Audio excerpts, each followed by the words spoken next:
O regime iraniano amplia a resposta ao que foram as maiores manifestações no país pelo menos desde 2009.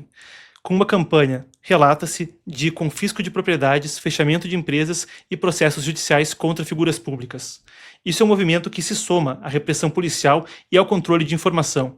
Esse cerco foi detalhado, por exemplo, em uma reportagem do jornal britânico Financial Times, mas também confirmada pela Iran International e outros veículos de oposição da diáspora iraniana. A medida acontece depois de protestos que se espalham por diversas províncias. Melhor dizendo, se espalharam por todas as províncias do país. De 31 tiveram protestos, por vezes com mais de 350 ou 500 manifestações em um período de 24 horas. Vocês vão recapitular comigo o que aconteceu na semana passada. Primeiro foi a questão econômica com a desvalorização do real, a moeda.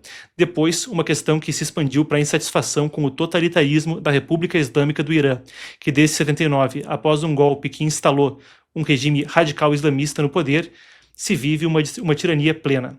As autoridades iranianas passaram a tratar os protestos como ameaças à segurança nacional que atribuíram a elementos internos associados a influências externas. Chamaram os manifestantes de terroristas associados aos Estados Unidos e a Israel. Vamos ao que está acontecendo e quais são as alegações que agora pipocam na imprensa internacional. Vocês conferem comigo a reportagem que eu citei aqui ao lado do Financial Times, como eu disse, corroborado também por outros relatos da imprensa internacional. E claro, a gente aqui está em contato com o Epoch Times em idioma persa, que está em contato com fontes no solo para verificar as informações. Segundo o Financial Times, o judiciário iraniano autorizou o confisco de imóveis, negócios e ativos financeiros de pessoas acusadas de apoiar ou incitar protestos. Entre os alvos estão atletas, artistas, empresários, a gente tem proprietários de estabelecimentos comerciais, cafés, lojas e pequenos negócios foram fechados em diferentes cidades sob a alegação de que teriam sido então utilizados como pontos de apoio logístico ou simbólico para os distúrbios. Isso é o que se alega, segundo fontes no solo. As autoridades afirmaram que os bens confiscados às autoridades do Irã vão ser usados para compensar danos causados durante as manifestações. Isso marca uma ampliação no escopo da repressão que deixa de se limitar a prisões e processos criminais e passa a atingir também a base econômica de indivíduos e grupos que estão associados a essa contestação do regime. Aí vem, claro, a justificativa. As autoridades do Irã afirmam que os confiscos se baseiam na legislação existente e que não constituem uma punição política, mas um negócio para responsabilizar os envolvidos pelos supostos prejuízos então causados, como resultado dos distúrbios. O discurso oficial, aquele que a gente cobriu agora há pouco, seriam manifestantes associados a forças estrangeiras. Isso é o que diz o regime do Irã. Mas, ao mesmo tempo, tem uma série de questionamentos que parecem não fechar essa retórica. Quando a gente fala, por exemplo, sobre o bloqueio da internet e a negação quanto à escala, de fato, da repressão que houve. É interessante a gente passar nisso na esteira dos fatos, dos dados que se tem até agora. Vale a pena acrescentar. Enquanto a internet intermitente por vezes abre, por vezes fecha, por pelo menos 8 dias as informações ficaram basicamente bloqueadas de sair do país. Vamos aos números então.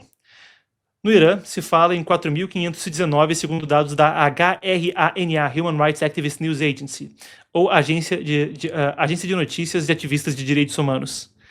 Outros grupos com sede nos Estados Unidos falam de mais de 26 mil pessoas presas e 5.811 com ferimentos graves.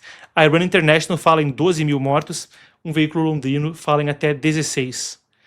Até o 24º dia de protestos em todo o país, de acordo com dados compilados, então, pela organização HRANA, é que fica com a ideia de que eu vou falar a grana, mas HRANA. Esse negócio de mudar de um idioma para outro no meio da reportagem complica a gente demais. Mas vamos lá, seguindo. Bom, um vídeo hoje publicado, então, no perfil da HRANA, mostra um manifestante sendo violentamente atacado por policiais que o encurralaram contra uma parede e atropelaram com uma motocicleta. Um negócio horroroso, e esse tipo de vídeo tem sido visto recorrentemente vindo do Irã. Em diferentes momentos, 8 de janeiro parece ter sido o ápice da repressão no Irã, conforme é o dia de onde continuam emergindo vídeos. Pessoal, o vídeo já volta. Marcos aqui, recado importante. O que você está assistindo é um corte do programa Epoch News, que vai ao ar de segunda a quinta, sempre às 5 horas da tarde, aqui nesse canal. Inscreva-se e não perca nenhuma edição, nem as nossas coberturas especiais de eventos globais. Absolutamente imperdível. Mais uma coisa, hein? O link na descrição vai te colocar no newsletter O Panorama, o nosso newsletter gratuito de geopolítica, que vai sair da superficialidade e, assim como acontece aqui no canal, te colocar em contato com o mundo e a história. Epoch Times presente em 36 países, 23 idiomas, e você vem junto conosco nessa. Se inscreva! Enquanto isso, vale a pena a gente falar também a respeito da resposta americana a respeito do assunto. E também qual o estado das manifestações. Por um lado, quando a gente fala do estado das manifestações, o que se relata é que, enquanto os protestos se arrefeceram, é muito difícil de coletar o que se sai dali por causa do bloqueio da internet imposto em meio ao caos. Mas o motivo pelo qual os protestos teriam arrefecido, segundo fontes no solo, é de que policiais têm essencialmente formado cordões de isolamento em zonas-chave, ficado nas portas de vários apartamentos para que os manifestantes eventualmente não saíssem, e a coisa segue nessa toada, onde a repressão policial e o posicionamento do Estado têm visado suprir isso ou gerar uma ameaça tão grande que a coisa não prossiga. Vocês vão lembrar, uma das entrevistas que a gente fez ao longo da cobertura a respeito do Irã foi com a editora-chefe do Epoch Times em idioma persa, a Shahzad Ghanei, e ela disse que as informações que eles estavam recebendo de quem está ali no solo era de que, depois das 6 da tarde, as ruas pareciam zonas de guerra. Ela também falou que uma pessoa descreveu, passando pelas ruas de Teherã, ver poças de sangue. Um negócio, claro, horroroso, era relatado a partir do que vinha dali. Nesse sentido, eu também passo com vocês pelo seguinte.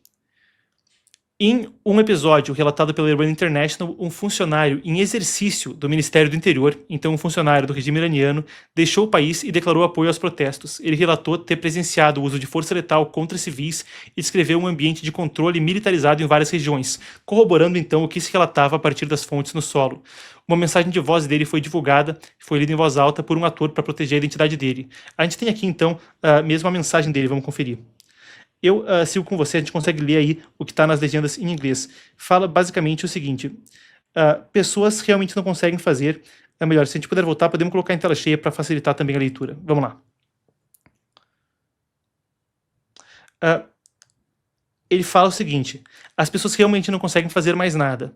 Eles mostraram claramente o que eles querem e o que eles não querem. Agora todos estão esperando por uma movimentação de Trump. Se Trump não fizer nada, na minha perspectiva, um ódio abrangente contra ele irá emergir entre os iranianos. Por agora estamos confiantes e eu pessoalmente me sinto confiante de que ele irá fazer algo e que está buscando levar isso até o final. Mas as pessoas estão impacientes e honestamente todo mundo está profundamente chateado. As cidades estão quietas, as lojas só abrem de vez em quando, uma ou outra. É assim que as coisas são. Claro, sempre há algumas pessoas que cuidam dos próprios assuntos como normal, mas de forma geral, todos chegaram à conclusão de que nada poderá ser feito a não ser que o Trump haja. Porque essas pessoas estão verdadeiramente inescrupulosas, eles têm as armas e não importa o que você fizer, não funciona. Eles disparam metralhadoras e de forma impiedosa, basicamente, barram todos com fogo, então, de metralhadoras. Isso foi o que disse, esse seria o áudio, então, que circula internacionalmente, pelo menos divulgado por veículos da diáspora iraniana, como sendo de um oficial que desertou do Ministério do Interior. Agora, quanto ao assunto de Trump e os Estados Unidos. Vale a pena a gente destacar alguns pontos-chave a respeito do assunto.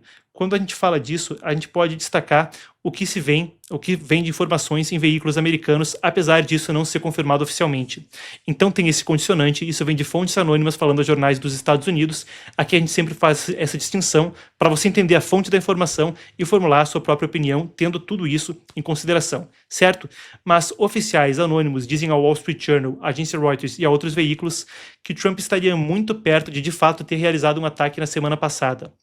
Porque isso não se concretizou. O que esses oficiais falam, e a gente pode até colocar aqui na tela, então, a matéria do Wall Street Journal, eu creio que a gente tem isso aí no gatilho. Vamos lá, então. Muito bem. São duas matérias do Wall Street Journal que eu discuto com vocês. Primeiro, essa daqui. Trump busca opções decisivas para o Irã conforme ativos se movem para o Oriente Médio. Por um ponto, é verdade que existe um deslocamento de ativos militares americanos indo para o Oriente Médio. Isso aí é coisa bem registrada. Além de muita movimentação em bases na Europa e de bases também no próprio Oriente Médio, um porta-aviões, e não havia nenhum lá quando se ameaçou a possibilidade de um ataque na semana passada, está indo do Mar do Sul da China para a zona de operações do Oriente Médio, o USS Abraham Lincoln. Não foi feita nenhuma confirmação oficial disso, entretanto o rastreamento naval dá conta de confirmar, imagens de satélite, rastreamento de navios, que ele está de fato se deslocando para a zona do Oriente Médio, deve estar perto o suficiente do Irã para uma eventual operação que conte com esse porta-aviões entre 23 e 25 de janeiro. Então, em 2 dias poderia já estar perto o suficiente da zona de operação. Nesse sentido, essa matéria do Wall Street Journal fala que Trump busca opções decisivas para o Irã. O Wall Street Journal já havia noticiado citando oficiais americanos, coisa que a agência Reuters também fez anteriormente, que enquanto um ataque era esperado, conselheiros militares falaram para Trump que um resultado não tinha 100% de chance de ter sucesso e de que todas as opções não estariam disponíveis para, eventualmente, rebater um contra-ataque iraniano, uma retaliação, de que os ativos não estavam ali para a opção de força completa. Com base nisso, e isso também vem por causa do deslocamento de ativos para o Mar do Sul da China e para o Mar do Caribe, ali perto da Venezuela, como resultado disso, o que é dito é que agora existe essa mobilização para que as opções estejam disponíveis caso a circunstância se apresente, então, para uma eventual opção de operação militar. Isso é o que diz o Wall Street Journal. De forma interessante, também existe a publicação aqui, também no Wall Street Journal hoje, ontem à noite, na verdade, do ministro das Relações Exteriores do Irã, que dá um recado, de certa forma ameaçador aos Estados Unidos, Abbas Araghchi. Então, o ministro das Relações Exteriores do Irã disse que eles não iriam se conter como se contiveram na Guerra dos 12 Dias se houvesse uma eventual operação americana. Ele disse que as negociações e o meio-termo deveriam prevalecer, o respeito deveria prevalecer, e que se eventualmente, de fato, houvesse uma operação americana, eles iriam retaliar em grande escala. Foi o que ele deu a entender, com palavras suaves, mas numa ameaça velada, no discurso dele, ou melhor dizendo, no artigo de opinião publicado então no Wall Street Journal. Nesse sentido, a gente tem também falas de Steve Witkoff, que atendeu a imprensa lá em Davos, onde ele está junto com o presidente americano. Vamos conferir as falas do enviado especial dos Estados Unidos para o Oriente Médio. What is the deal? Well, I don't want to get into the details right now. So we've had a lot of conversation with them. Obviously, the deal has to do with missiles. It has to do with enrichment. It has to do with non-state actor proxies. It has to do with the material. But in my mind, that ought to be things that we can find consensus on. And if we can't find consensus on it, I don't think it's such a good day for that country or for the world at large. So hopefully we'll be able to find consensus. Falando de achar consenso, ele falava sobre eventualmente a possibilidade de um acordo, isso como eu falava depois da publicação do artigo do ministro das Relações Exteriores do Irã, Abbas Araghchi, no Wall Street Journal, mas ele também falou sobre a questão de direitos humanos e protesto. Vamos ver. Were you surprised there were no college protests around the murders in Iran? Nothing surprises me like that. I think sometimes the world's a little bit upside down. There should be protests because plenty of good, decent, innocent people died, and they were mowed down. They had no ability to defend themselves. They were just out there expressing their right to protest, and they were killed, and that's horrible. My heart goes out to those families. Aí está então, repressão e confiscos sendo relatados. As atrocidades surgem conforme o bloqueio da internet relaxa. Na semana passada, no auge dos protestos, havia a possibilidade de um ataque americano, com diplomatas falando em off à agência Reuters. Anonimamente falaram à agência Reuters então que poderia acontecer em 24 horas.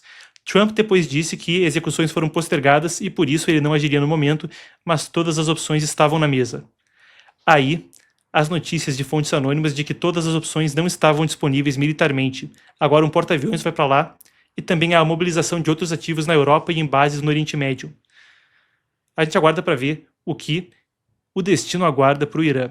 Entretanto, o cenário agora é um de possível mudança de regime, ao que se indica pelas evidências. Os protestos vão seguir, os Estados Unidos agirão, é o que a gente aguarda para ver nas semanas que vêm adiante.